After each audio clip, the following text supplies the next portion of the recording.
Film का आगाज होता है और हमें एक घर में बहुत सी मशीन्स और रिबोट से घिरे साइंटिस्ट जो कि इस फिल्म का मेन रोल प्ले कर रहा है, जिसे प्रोफेसर फिलिप के नाम से इंट्रोड्यूस कराया जाता है। ये एक बहुत ही काबिल, इंटेलिजेंट और जीनियस होता है जो कि हमेशा नए नए तजर्बात और इजादात में मशगूल रहता है।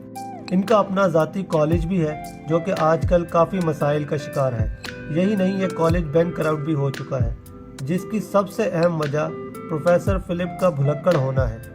इनका भुलक्कड़पन इनकी अपनी शादी की राह में भी रुकावट बनता जा रहा है। वो 2 बार अपनी ही शादी में पहुंचना भूल जाता है, जिसकी वजह से इनकी फियांसी इनसे बहुत नाराज़ होती है। प्रोफेसर फिलिप की फियांसी का नाम सारा होता है जो कि इनके कॉलेज की प्रेसिडेंट भी होती है। हमें फिल्म के एक और कैरेक्टर से इंट्रोड्यूस कराया जाता है जिसका नाम विल्सन होता है और ये प्रोफेसर फिलिप का पार्टनर भी होता है। बातों ही बातों में विल्सन प्रोफेसर फिलिप से कहता है कि अगर वो सारा से शादी करना ऐसे ही भूलता रहा, एक दिन वो सारा को कहीं दूर ले जाएगा। मगर प्रोफेसर फिलिप हर बार की तरह इस बार भी विल्सन की बातों को मजाक में उड़ा देता है। फिर वो दिन आ जाता है जब प्रोफेसर फिलिप और सारा की 3rd टाइम शादी होने जा रही होती है, लेकिन आज भी वो अपने एक्सपेरिमेंट में इतना मसरूफ होता है कि वो फिर से अपनी शादी में जाना भूल जाता है, जिससे कि सारा बहुत ज़्यादा दुखी हो जाती है। मगर प्रोफेसर फिलिप जो एक्सपेरिमेंट कर रहा होता है, इसके रिजल्ट में एक ग्रीन कलर का सब्सटेंस बन जाता है, क्योंकि जितना ज़्यादा किसी सरफेस से लगता है वो इतना ही ज़्यादा बाउंस होता है और इसे कंट्रोल करना भी बहुत मुश्किल हो जाता है। इसी दौरान वो प्रोफेसर फिलिप के पड़ोसी के घर बाउंस होकर चला जाता है और वहाँ पर काफ़ी तोड़ फोड़ कर देता है। इसी वजह से प्रोफेसर फिलिप की रोबोट असिस्टेंट वीवो इसे फ्लाइंग रबर कहती है, लेकिन तभी प्रोफेसर फिलिप इस नाम को मिक्स करके कहता है फ्लबर। हम इसे फ्लबर बुलाएंगे। कई दिन तक प्रोफेसर फिलिप इस फ्लबर के साथ बिजी रहता है कि आखिर इसको कंट्रोल कैसे किया जाए। तो वीवो इसे आकर बताती है कि वो अपनी शादी पर फिर नहीं गया, वो अपनी शादी फिर से मिस कर चुका है। जिसके बाद फिलिप सारा के पास जाता है, वो अपनी शादी फिर से मिस कर चुका है। जिसके बाद फिलिप सारा के पास जाता है और इसे मनाने की कोशिश करता है, लेकिन सारा बहुत ही ज़्यादा भड़क जाती है और प्रोफेसर फिलिप को वहाँ से जाने को कह देती है।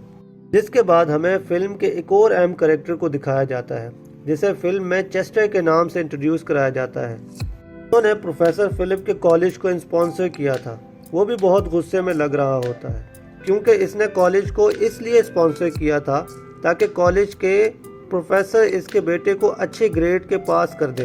लेकिन प्रोफेसर फिलिप ने इसके बेटे को केमिस्ट्री में फेल कर दिया था, जिस वजह से चेस्टर अपने गार्ड्स को प्रोफेसर फिलिप के घर भेजता है ताकि वो प्रोफेसर फिलिप से मिलकर अपने बेटे को अच्छे ग्रेड दिलवा सके। उस वक्त प्रोफेसर फिलिप अपने घर में फ्लबर के साथ इतना मसरूफ होता है कि वो उन पर ध्यान ही नहीं दे पाता। उस वक्त वो कुछ बॉल्स पर फ्लबर का मिक्सचर लगा रहा होता है, जिसकी वजह से वो बॉल्स भी फ्लबर की तरह तेजी से उछलने लगती है और सीधा जाकर इन गार्ड्स को जख्मी कर देती है। बहरहाल इसके बाद प्रोफेसर फिलिप अपनी कार में फ्लबर का यूज करता है ताकि उसकी कार फ्लाइंग कार बन सके और इसमें वो सक्सेसफुल भी हो जाता है। जिसके बाद वो उसकी टेस्ट ड्राइव के लिए निकलता है और रास्ते में विल्सन सारा के साथ उसे फ्लर्ट करते हुए दिखता है।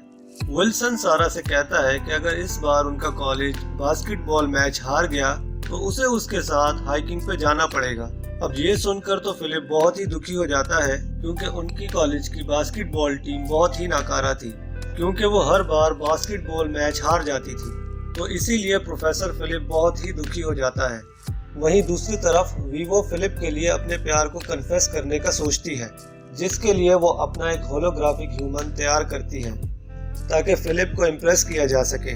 लेकिन जब वो होलोग्राफिक गर्ल फिलिप को किस करने वाली होती है, तब प्रोफेसर फिलिप की आंख खुल जाती है और वो कहता है कि मिल गया आइडिया, और वीवो घबरा कर सब कुछ पहले जैसा कर देती है, जिससे फिलिप को कुछ भी पता ना चल सके। और उठने के बाद प्रोफेसर फिलिप वीवो को बताता है कि वो अपनी टीम को फ्लबर की मदद से जितवाएंगे, जिसके बाद ये लोग बास्केटबॉल कोर्ट में जाकर एक्सपेरिमेंट करने लगते हैं, जिसमें कि ये लोग सक्सेसफुल भी हो जाते हैं। और अगले दिन फिलिप मैच देखने के लिए निकल जाता है और जाते हुए वो वीवो से कहता है कि मेरे पीछे कोई भी शैतानी मत करना और फ्लावर को तो बिल्कुल बॉक्स से मत निकालना। उस वक्त तो वो भी हाँ कह देती है, मगर प्रोफेसर फिलिप के जाते ही वो सबसे पहले फ्लावर को बॉक्स से निकालती है और वो दोनों खूब मस्ती करते हैं, यहाँ तक कि फ्लावर तो अपने डांस के जलवे भी दिखाता है। वहीं दूसरी तरफ मैच शुरू होने वाला होता है और प्रोफेसर फिलिप अपनी टीम के सभी लड़कों के शूज़ के नीचे फ्लावर के पीसेस लगा देता है और इस बार फ्लावर इनकी जीत की वजह बन जाता है, जिसके बाद प्रोफेसर फिलिप बहुत ही खुश होता है और वो सारा को मनाने के लिए आता है। लेकिन सारा अभी भी उससे बहुत नाराज़ थी और इसके बाद प्रोफेसर फिलिप और भी ज़्यादा दुखी हो जाता है। वो घर आकर अपना सारा दुख वीवो के साथ शेयर करता है, जिसको कि वीवो रिकॉर्ड कर लेती है और सीधा जाती है सारा के पास और उसे वो वीडियो दिखा देती है जिसमें कि प्रोफेसर फिलिप वीवो के साथ अपनी दुखी फीलिंग शेयर कर रहा होता है। ये सब सुन के सारा का दिल पिघल जाता है और वो प्रोफेसर फिलिप से दोबारा पैचअप कर लेती है और वो दोनों फ्लाइंग कार में राइड के लिए निकल जाते हैं और साथ ही वो इस बात को डिस्कस करते हैं कि कैसे फ्लावर का यूज़ करके वो अपने कॉलेज को बचा सकते हैं। तो जैसे ही वो अपने घर वापस आते हैं तो चेस्टर पहले ही उनके घर पर मौजूद होता है, जो कि फ्लावर के बारे में जानने के बाद उसे ख़रीदने की इन दोनों को ऑफ़र देता है, लेकिन ये दोनों उसकी ऑफ़र को रिजेक्ट कर देते हैं। जिसके बाद चेस्टर अपने सिक्योरिटी गार्ड्स को इन दोनों के घर भेजता है ताकि वो फ्लावर्स को चुरा सकें। तो अब जब प्रोफेसर फिलिप घर पर नहीं होता तो ये दोनों गार्ड्स फिलिप के घर पर पहुंचते हैं और यहाँ पर वीवो बहुत कोशिश करती है कि वो फ्लावर को इन दोनों से बचा सके, लेकिन फिर इनमें से एक गार्ड बैट की मदद से वीवो को बहुत ज़ोर से हिट करता है, जिसकी वजह से वो पूरी तरह से डैमेज हो जाती है। जिसके बाद ये दोनों फ्लावर को चुरा कर ले जाते हैं। अब जब सारा और प्रोफेसर दोनों घर पहुंचते हैं तो वो देखते हैं कि वीवो बुरी तरह से डैमेज है और फ्लावर चोरी हो चुका है। वीवो के टूट जाने पर, फ्लावर के मिसिंग हो जाने पर प्रोफेसर बहुत ही ज़्यादा दुखी हो जाता है, लेकिन थोड़े ही टाइम बाद उसे पता चलता है कि वीवो ने अपना बैकअप प्लान पहले ही कंप्यूटर में डाउनलोड किया हुआ था कि इन केस अगर वो डैमेज हो जाए तो वो डेटा काम आए। उसमें वही होलोग्राफिक ह्यूमन होती है और इस बार फिलिप को अपने दिल की बात बता देती है और इसके बाद फिलिप और सारा दोनों मिलकर एक प्लान बनाते हैं, जिसके अकॉर्डिंग वो चेस्टर के पास जाकर उसे ये ऑफ़र देते हैं कि वो उसकी दी हुई ऑफ़र को एक्सेप्ट कर रहे हैं और यहाँ उन्हें ये भी पता चलता है कि विल्सन भी चेस्टर के साथ मिला हुआ है। अब सब कुछ प्लान के अकॉर्डिंग चल रहा था। अब जैसे ही फ्लावर उनके हाथ आ जाता है, वो फ्लावर की मदद से उन सबको जख्मी कर कर वहाँ से निकल जाते हैं। जिसके बाद एंड सीन में हमें दिखाया जाता है कि कॉलेज को बचा लिया गया है और साथ ही हम वीवो के क्लोन वेट को भी देखते हैं और फाइनली सारा और फिलिप की शादी भी हो जाती है। इसके बाद ये खुशी खुशी अपनी फ्लाइंग कार में निकल जाते हैं और इसी के साथ ये मूवी यहीं पर एंड हो जाती है।